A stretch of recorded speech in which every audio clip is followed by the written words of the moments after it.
Good day po muli mga ka-Woods. Welcome ulit dito kay Trey, ang mga gawain na mawalang magawa. Yan po mga ka-Woods, ang inyo pong natutunghayan ay pakikinisin po ni Trem yung gilid ng kanyang ginagawang hugis puso. Yan po mga ka-Woods.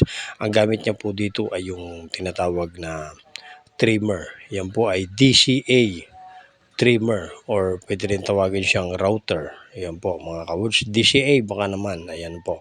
No? At ang ginamit niya ritong bit ay yung tinatawag po na rounding over bit. Ayan po para mas bumilog ng kaunti yung mga kanto ng inuukit ni 3M. Yan po yung tinatawag na rounding over bit. Yan po mga ka-Woods. At sinishare lang po ni 3M yung mga kagamitan at saka yung kinakabit na bit para doon po akma sa kanyang ginagawang project. Yan po mga ka-Woods, dagdag kaalaman lang po ang sinishare ni 3M para na sa ganun ay may idea kung paano naging makinis, mabilog ang bawat kanto.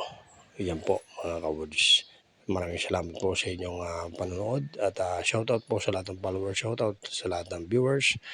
Yan po yung simpleng project ni 3M. Punan natin sa araw-araw, sipag at syaga.